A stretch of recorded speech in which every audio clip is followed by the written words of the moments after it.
এই মুহূর্তের বড় খবর, পদত্যাগ করলেন পশ্চিমবঙ্গের রাজ্যপাল সিভি আনন্দ বোস। রাজ্যপাল সিভি আনন্দ বোস তিনি পদত্যাগ করলেন। এই মুহূর্তের বড় খবর, পশ্চিমবঙ্গের রাজ্যপাল সিভি আনন্দ বোস তিনি পদত্যাগ করলেন। কি কারণে পদত্যাগ এখনো পর্যন্ত সেটা স্পষ্ট নয়। আমি যোগাযোগ করার চেষ্টা করছি আমাদের প্রতিনিধির সঙ্গে, কিন্তু যে বড় খবর এই মুহূর্তে আসছে, পশ্চিমবঙ্গের রাজ্যপাল সিভি আনন্দ বোস তিনি ইস্তফা দিয়েছেন।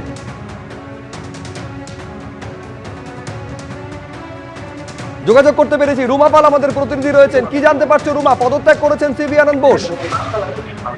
দেখো, এই মুহূর্তে সব থেকে বড় খবর যে রাজ্যপাল পদত্যাগ করলেন এবং তিনি দিল্লিতে রয়েছেন, এই মুহূর্তে এই খবর পাওয়া যাচ্ছে।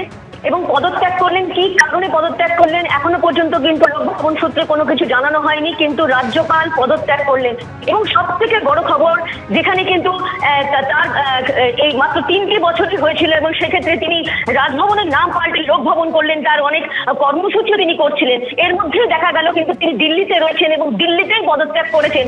কি কারণে তিনি স্বেচ্ছায় পদত্যাগ করলেন নাকি তাকে বলা হলো পদত্যাগ করতে, এখন এটাই কিন্তু সব থেকে বড় প্রশ্ন। তবে এটা ঠিক, তার পূর্ণ সময়কাল হওয়ার আগেই কিন্তু সিভি আনন্দ বোস রাজ্যপাল পদত্যাগ করলেন এই রাজ্যের রাজ্যপালের পদ থেকে। রুমা, তুমি আমাদের সঙ্গে থাকো। পদত্যাগ করেছেন রাজ্যপাল সিভি আনন্দ বোস, কিন্তু কি কারণে তিনি পদত্যাগ করলেন এখনো পর্যন্ত সেটা স্পষ্ট নয়। এই মুহূর্তে রাজধানীতে তিনি রয়েছেন। রাজ্যপালের পদত্যাগ নিয়ে নিঃসন্দেহে জল্পনা তৈরি হয়েছে যে কি কারণে হঠাৎ করে ইস্তফা দিলেন সিভি আনন্দ বোস। আমি আরেকবার কথা বলবো, রুমা কি আপডেট পাচ্ছ আরেকবার দর্শকদের জানাও। এই মুহূর্তে সব থেকে বড় খবর। দেখো, সব থেকে বড় প্রশ্ন যে কি কারণে পদত্যাগ করলেন এবং তাকে তিনি স্বেচ্ছায় পদত্যাগ করলেন নাকি তাকে পদত্যাগ করতে বলা হলো, এই নিয়ে কিন্তু এই মুহূর্তে ধোঁয়াশা রয়েছে। যেহেতু তিনি দিল্লিতে রয়েছেন, একাধিকবার আমরা কিন্তু দেখেছি যে তিনি কখনো দিল্লি গেছেন, কখনো কেরালায় গেছেন, কখনো কলকাতা সফর করেছেন। তিনি কিন্তু এরকম ভাবেই তার রাজ্যপালের যে পদ তিনি কিন্তু এর মাঝে মধ্যে কিন্তু আমরা এরকম দেখেছি। এই মুহূর্তে দিল্লিতে আছেন এবং সেক্ষেত্রে কিন্তু সব থেকে বড় প্রশ্ন, খুব স্বাভাবিক যে কেন্দ্রীয় স্বরাষ্ট্রমন্ত্রকে তিনি অবশ্যই তার পদত্যাগ পত্র দিয়েছেন এবং সেক্ষেত্রে কেন পদত্যাগ করা হলো, যেখানে কিন্তু এই বাংলায় একদম ইলেকশন চলবে এবং সেক্ষেত্রে আরো একটা বিষয় বারবার কিন্তু রাজ্যপাল সরব হয়েছিলেন যে দুর্নীতি যেমন রয়েছে সেরকম কিন্তু এখানে হিংসা রয়েছে, এই দুটো মুক্ত করতে হবে কিন্তু এই রাজ্যকে।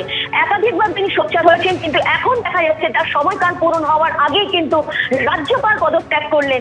এটা কিন্তু একদম বলা যেতে পারে নজিরবিহীন। এর আগে কিন্তু এই মুহূর্তে মনে পড়ছে না যে কোনো রাজ্যপাল এইভাবে পদত্যাগ করেছেন কিনা, কারণ একদম যে রিসেন্ট পাস্টে দেখা যাচ্ছে যে সবসময় কিন্তু তাদের কার্যকাল পূর্ণ হয়েছে এবং কার্যকাল পূর্ণ হওয়ার পরে কিন্তু পরবর্তীতে পদত্যাগ করেছেন। আমরা যদি এর আগের রাজ্যপালের কথা দেখি, তিনি কিন্তু উপরাষ্ট্রপতি হয়ে গেছিলেন এবং তারপর কিন্তু সিভি আনন্দ বোস এসছেন এবং তারপর দেখা গেছে যে তিনি আসার পর রাজ্য এবং রাজ্যপালের মধ্যে একাধিকবার বিভিন্ন কারণে সংঘাত হয়েছে এবং বারবার কিন্তু রাজ্যের তরফ থেকে বলা হয়েছিল যে রাজ্যের বিষয় যে হিংসার বিষয় প্রশ্ন তুলেছিলেন, দুর্নীতি বিষয়ে প্রশ্ন তুলেছিলেন। এবং আরেকটু মনে করে দিয়ে এর আগের বার এর গত একদম বছরেই যখন তিনি মালদা মুর্শিদাবাদ সফরে গেছিলেন, সেখানে কিন্তু আমরা দেখতে পেয়েছিলাম তিনি সেখানে যে ঘটনা হিংসার বাতাবরণ তৈরি হয়েছিল, হিংসার ঘটনা ঘটেছিল, সেক্ষেত্রে কিন্তু যে রিপোর্ট পেশ করেছিলেন, এটা মনে রাখতে হবে যে রিপোর্ট দেওয়া হয়েছিল একদম কেন্দ্রীয় স্বরাষ্ট্র মন্ত্রকে। সেখানে কিন্তু অবশ্যই কিন্তু সেখানে একটা বিষয় বলা হয়েছিল যে এই রাজ্যে কিন্তু রাষ্ট্রপতি শাসনও করা হতে পারে, এরকমটা কিন্তু একটা তার রিপোর্টে বলা হয়েছিল। যদি এই ধরনের হিংসার বাতাবরণ যদি একেবারে দেখা যায় যে খুব খারাপ অবস্থায় রয়েছে, সেক্ষেত্রে একাধিক এই যে আমরা দেখতে পাচ্ছি বিভিন্ন কারণে কিন্তু রাজ্যপালের মধ্যে একটা সংঘাত হয়েছে এবং তারপরে কিন্তু এই রাজ্যপাল থেকে একাধিকবার প্রশ্ন তোলা হয়েছে রাজ্যের তরফ থেকে। কিন্তু জানি রাখি যে প্রায় 6 মাস আগেও কিন্তু এই বিষয়টা সামনে এসেছিল কি রাজ্যপাল হয়তো পরিবর্তন হতে পারেন, এরকম কিন্তু বারবার লোকভবনে বা তিনি নাম রেখেছিলেন লোকভবন রাজভবন পাল্টে। সেক্ষেত্রে তার কাছেও প্রশ্ন রাখা হয়েছিল তিনি কি আদপে কি ছেড়ে চলে যাচ্ছেন বা তিনি পদত্যাগ করবেন, সেক্ষেত্রে কিন্তু তিনি তখন কিন্তু কিছু বলা হয়নি এবং সেই মর্মে যে এই ঘটনাগুলো বা যে এই খবর আসছে সেটা নিয়ে কিন্তু কোনোভাবে শিলমোহর দেওয়া হয়নি।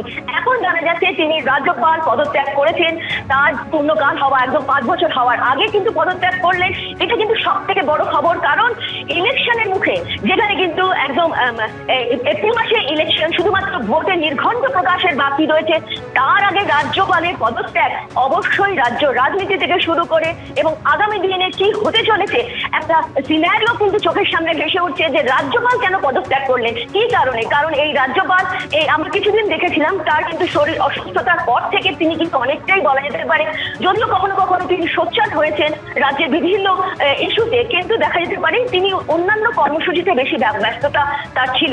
অন্যদিকে জানিয়ে রাখি যে বিজেপির পক্ষ থেকে কিন্তু রাজ্যপালের ভূমিকা নিয়ে একাধিকবার প্রশ্ন তোলা হয়েছে। তারা অনেকটাই কিন্তু তার যে কর্মসূচি নিয়ে বা তার নিয়ে অনেকটাই তাদের মধ্যে কিন্তু দেখা গেছিল যে তারা খুশি নন।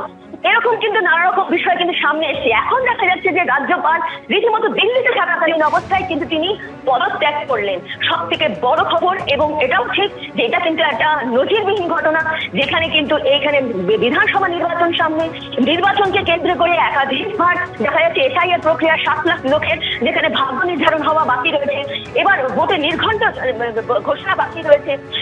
এর আগে আমরা দেখেছিলাম যে ভোটের সময় যখন রাজ্যপালের বিষয় সামনে এসেছিল তখন তিনি একদম পিছন খুলে দিয়েছিলেন যে কোথাও কোথাও হিংসার ঘটনা হলে তাকে যাতে জানাতে পারে মানুষজন।